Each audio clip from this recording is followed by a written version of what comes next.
dengan ayat pasang dia beralih balik lah. Orang yang berpegang dengan ayat-ayat mutasyabihah itu ialah orang yang suka kacau, dia kata. Orang yang suka domain isu-isu ni kacau, dia kata. Okey. Ketahuilah saudaraku, telah diterangkan dalam masalah yang lepas. Ayat-ayat yang mutasyabih itu iaitu ayat yang tidak terang maksudnya. Kata nisfi di dalam tafsirnya terkadang tidak boleh ditanggungkan dia melainkan wajah yang satu. Tuan-tuan tengok ayat dia. Ni memang ayat nak bagi kita pejam mata. Saya ulang kali lagi. Kata nisfi di dalam tafsirnya terkadang tiada boleh ditanggungkan dia melainkan wajah yang satu. Oh benar ni. Kan? Dia kata ayat Quran ni kadang-kadang tafsiran ni boleh satu tafsiran, kadang-kadang dia boleh bawa macam-macam tafsiran. Dia buat begitu. Bahasa tu, bahasa dia. Bahasa ni geng yang umur 65 70 ke atas dia dengar, oh dia kecak elok. Pasal bahasa ni bahasa dia. Bahasa klasik. Tak kalah mana punya bahasa. Tak kalah mana. Lagi lama dia 90 ke atas punya umur mengkala. Dia mendengar orang cakap mengkala. Lah dah budak-budak lah tak tahu mengkala apa. Mengkala. Mengkalu lain pula. Mengkala. Tak kalah mana tu dah moden sikit. Dan apabila itu zaman model lah, apabila lah. Maksud sama aja, tapi sebab dia tulis ni 70 tahun dulu. So dia main ayat macam ni. Dia kata tafsir ni kadang-kadang boleh buat satu tafsiran, kadang-kadang boleh buat banyak tafsiran. Atau dia kata boleh ditanggung dia dengan beberapa wajah. Atau tidak diketahui akan takwilnya. Ataupun diketahui akan takwilnya. Tidak. Ada ayat dia kata Taqwih tak boleh tafsir. Taqwih kata wallahu a'lam habis. Tak boleh. Nak tafsir pun takut tak betul. Begitu. Ataupun nasikh yang diamalkan dan mansukh tidak diamalkan dengan dia. Ini ilmu usul fiqh. Dan dulu di masjid ni Dr. Hafiz Qodiang ada lagi ke? Ada lagi mengajar? Tak ada. Dulu Dr. Hafiz Qodiang ada mengajar ni tajuk ni lah. Usul fiqh. Dia ada nasikh, dia ada mansukh. Ayat Quran pun ada ayat yang menasahkan ayat. So ayat yang menasahkan tu pakai dia, hak dimansuhkan tak pakai. Ada yang tak pakai dari segi bacaan, ada yang bacaan masih dibaca tapi hukum dah dimansuhkan. Ini yang ni lagi ramai kita babah dia noh. Anjir ramai.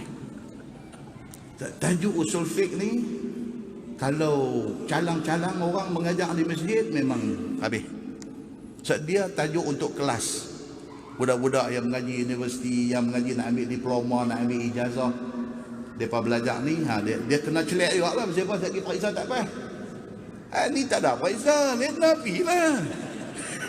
Bukan ada periksa. Kan? Itu beza dia. Okey? Baik. So, dia kata maka orang yang bergantung dengan zahir ayat dengan tidak ditakwilkan sebagai takwil yang sahih, maka ialah orang yang suka fitnah dan suka kacau. Dia kata.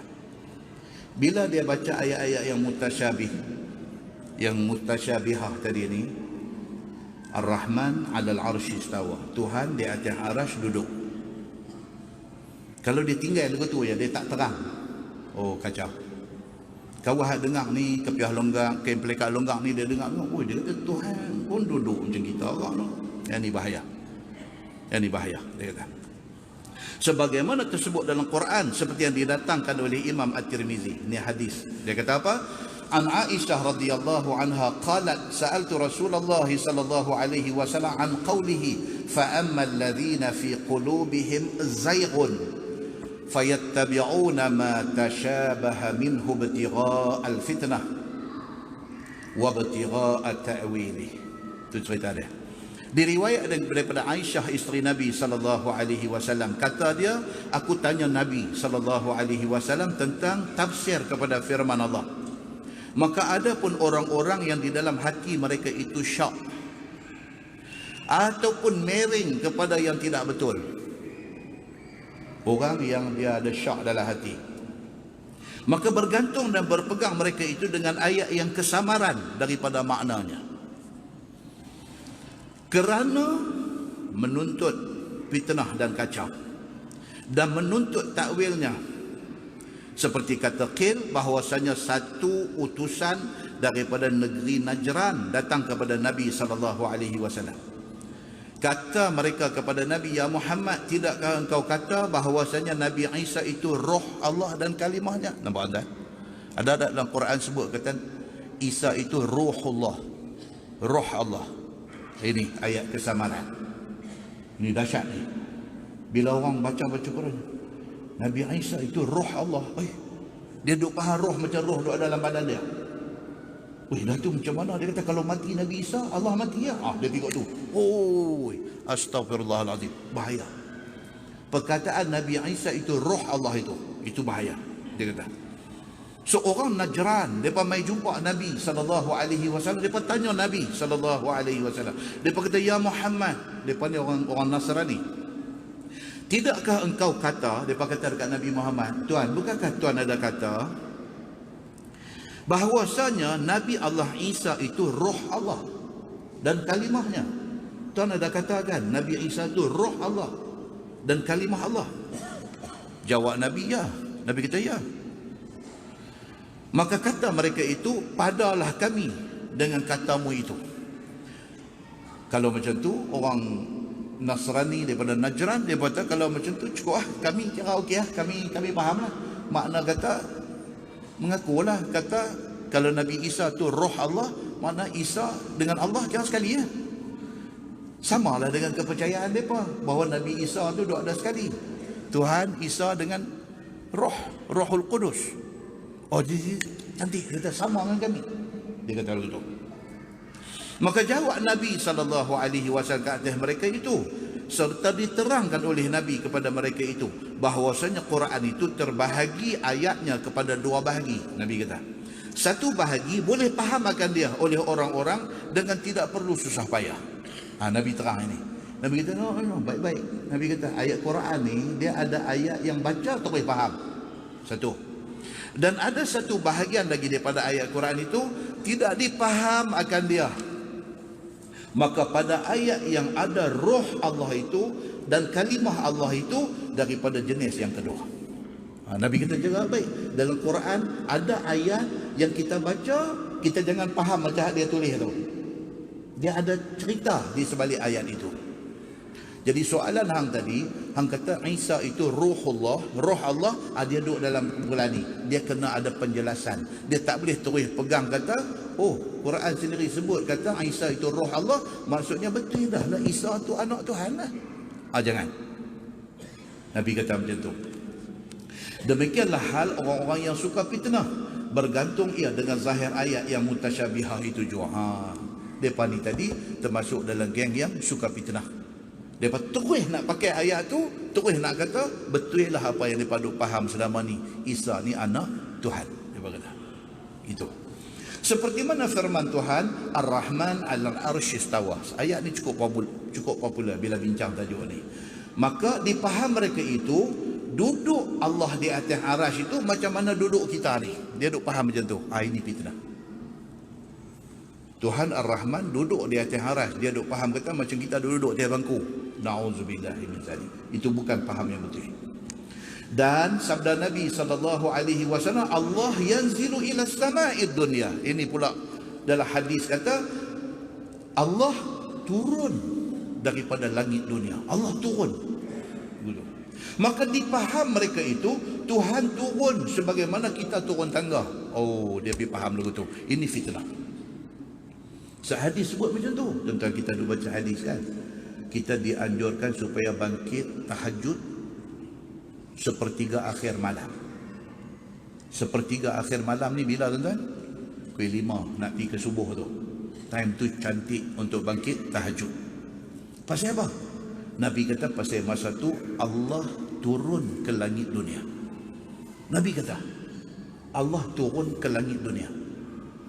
Ada orang Allah turun macam kita duduk turun tangga. Dia duduk faham macam tu. Itu faham yang salah. Itu faham yang salah. Jenis-jenis macam ni dia perlu ada penjelasan. Dia kata, ni dia nak abang ni. Maka orang yang salah ni dia faham kata Tuhan turun ke langit dunia macam orang turun tangga. Dan seperti mana firman Allah, wattakhadallahu Ibrahim khalila. Ini ayat Quran. Ditaruhnya, yakni diletakkan maknanya khalila itu faqiran ila rahmati, berhajat kepada rahmatnya. Jadi dikata wattakhadallahu Ibrahim khalila, Allah jadikan Nabi Ibrahim itu satu orang yang berhajat kepada rahmat Tuhan. Dia faham macam tu. Bukannya dimaknakan dengan makna Allah jadikan Nabi Ibrahim itu sebagai pilihannya. Banyak-banyak manusia Tuhan buat ni, Nabi Ibrahim ini di antara pilihan Tuhan. Tuhan pilih untuk jadikan dia istimewa. Itu maksud yang sebenarnya. Okey. Dan seperti mana firman Allah, bal yadahu mabsutatani. Ini dalam Quran. Maksudnya apa? Bahkan dua tangan Tuhan itu terbentang pilihannya. Mabsutatan, bastu dalam bahasa Arab, bastu, basinta. Bastu ni buka. Qabdu, genggam. Bahasa Arab. Qabdun, genggam. Jadi penumbuk ni qabdun. Bastun, buka. Dalam Quran Tuhan disebut apa? Dia kata bal yadahu mabsutatani. Bahkan kedua-dua tangan Allah itu terbuka. Orang dengar ni, tangan Allah dah satu dah, dia duk bayang tangan manusia. Lepas tu buka pula, sebiji lah, manusia boleh genggam, boleh buka.